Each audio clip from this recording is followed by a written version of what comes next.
ണ്ട് ചങ്ങാടം ഒഴുകി പോകുന്നത് കണ്ട് കരയിലുണ്ടായിരുന്ന രക്ഷാപ്രവർത്തകർ വടം ഉപയോഗിച്ച് കരയിലേക്ക് വലിച്ചു കയറ്റി.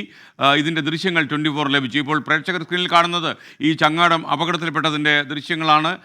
യഥാർത്ഥത്തിൽ ഈ ചങ്ങാടം ഒഴുകിയതോടെ ഇതിൽ ചങ്ങാടത്തിലുണ്ടായിരുന്ന പല ആളുകളും ഒഴുക്കിൽപ്പെട്ടു.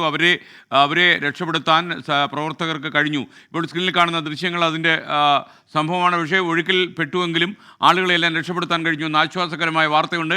നിഖിൽ പ്രമേഷ് നമുക്കൊപ്പം ടെലിഫോണിൽ ചേരുന്നു. ചാലിയാറിൽ നിന്നാണ്. നിഖിൽ, എങ്ങനെയാണ് ഈ ചങ്ങാടം മറിഞ്ഞതും ഈ ആളുകൾ അപകടത്തിൽപ്പെട്ടതും? ഈ രക്ഷാപ്രവർത്തനം ഇന്ന് രാവിലെ 7 മണിക്ക് വനത്തിൽ പ്രവേശിച്ച് ക്ഷീണിച്ച അവസ്ഥരായി തിരികെ വരികയായിരുന്ന പ്രവർത്തകർ, അതിൽ യൂത്ത് കോൺഗ്രസിന്റെ പ്രവർത്തകരാണ് ഉണ്ടായിരുന്നത്. അവർ യൂത്ത് കെയറിന്റെ പ്രവർത്തകർ തിരികെ വരുന്നതിനിടെ അവരുടെ ചങ്ങാടം, അതിന്റെ വടം ഒരാളുടെ കൈവശം എറിഞ്ഞു കൊടുത്തു. അത് അവർക്ക് പിടിക്കാൻ കഴിയാത്തതിനെ തുടർന്ന് ഈ ചങ്ങാടം ഒഴുകി പോവുകയായിരുന്നു. ഒഴുക്കിൽപ്പെട്ടതിനെ തുടർന്ന് തൊട്ടിപ്പുറത്ത് ഏതാണ്ട് ഒരു 200 മീറ്ററോളം ഇപ്പുറത്തുണ്ടായിരുന്ന ആളുകൾ അത് അവരുടെ ശ്രദ്ധയിൽപ്പെടുകയും പെട്ടെന്ന് തന്നെ അവർ ഇടപെടുകയും ഈ പുഴയിലേക്ക് ചാടി ഇറങ്ങി വടം എറിഞ്ഞു കൊടുത്ത് അത് പിടിക്കാൻ ശ്രമിക്കുകയായിരുന്നു. അങ്ങനെയാണ് ഇവരെ കരയിലേക്ക് എത്തിക്കാൻ കഴിഞ്ഞത്. ഇന്നലെയൊക്കെ നമ്മളിവിടെ കണ്ട കാഴ്ചയാണ്. കാരണം നല്ല ഒഴുക്കുണ്ടാവുന്ന സമയത്ത് പ്രത്യേകിച്ച് ചങ്ങാടം അടക്കം ഇങ്ങനെ ഒഴുകി പോവുകയും പ്രവർത്തകർ അപകടത്തിൽപ്പെടുന്ന സാഹചര്യം ഒക്കെ ഉണ്ട്. അതിനെയൊക്കെ അവഗണിച്ചുകൊണ്ടാണ് ഇപ്പോൾ ഇവിടെ രക്ഷാപ്രവർത്തനം പുരോഗമിച്ചുകൊണ്ടിരിക്കുന്നത്. ഏറ്റവും പുതിയ വാർത്ത, തിരച്ചിൽ അവസാനിപ്പിച്ചു എന്നുള്ളതാണ്. ചാലിയാറിലെ ഇന്നത്തെ കൂട്ടത്തിരച്ചിൽ അവസാനിപ്പിച്ചിരിക്കുന്നു എന്നുള്ളതാണ് ഏറ്റവും പ്രധാനപ്പെട്ട വാർത്ത.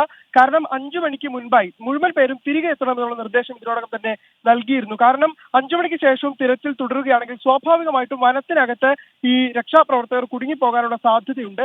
അതുകൊണ്ട് തന്നെ അത്തരമൊരു സാഹചര്യം ഉണ്ടാകാതിരിക്കാൻ വേണ്ടി 5 മണിക്ക് മുൻപായി തിരികെ എത്തണമെന്നുള്ള നിർദ്ദേശം നൽകിയിരുന്നു. കഴിഞ്ഞ ദിവസം നമ്മൾ കണ്ടതാണ്, രക്ഷാപ്രവർത്തകർ ഈ സൂചിപ്പാറ വരെ എത്തുകയും അവരവിടെ വനത്തിൽ കുടുങ്ങിപ്പോവുകയും ഒരു ദിവസം മുഴുവൻ, ഒരു രാത്രി മുഴുവൻ അവർ ഈ വനത്തിൽ തുടരേണ്ടുന്ന സാഹചര്യം ഉണ്ടാവുകയും ചെയ്തിരുന്നു.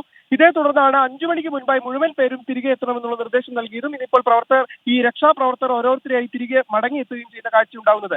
നമ്മൾ ഈ ഉൾവനത്തിൽ ഏതാണ്ട് 10 കിലോമീറ്റർ അകലെ, അതായത് ഈ പുഴയിൽ നമ്മളെല്ലാവരും കാത്തിരിക്കുന്നിടത്തു നിന്ന് ഏതാണ്ട് 10 കിലോമീറ്റർ അകലെ ഒരു ടാങ്കർ ലോറി അടിഞ്ഞുകൂടി നിൽക്കുന്നത് കണ്ടിരുന്നു. അതായത് ഈ ഉരുൾപൊട്ടലിനെ തുടർന്ന് അടിഞ്ഞുകൂടിയ ടാങ്കറാണ് അത്. കഴിഞ്ഞ ദിവസം തന്നെ അതിന്റെ ഏതാനും നമ്മൾ ഈ ഉൾവനത്തിൽ ഏതാണ്ട് 10 കിലോമീറ്റർ അകലെ, അതായത് ഈ പുഴയിൽ നമ്മളെല്ലാവരും കാത്തിരിക്കുന്ന ഇടത്തു നിന്ന് ഏതാണ്ട് 10 കിലോമീറ്റർ അകലെ ഒരു ടാങ്കർ ലോറി അടിഞ്ഞുകൂടി നിൽക്കുന്നത് കണ്ടിരുന്നു. അതായത് ഈ ഉരുൾപൊട്ടലിനെ തുടർന്ന് അടിഞ്ഞുകൂടിയ ടാങ്കറാണ് അത്. കഴിഞ്ഞ ദിവസം തന്നെ അതിന്റെ ഏതാനും പാർട്സുകളൊക്കെ ലഭിച്ചിരുന്നെങ്കിലും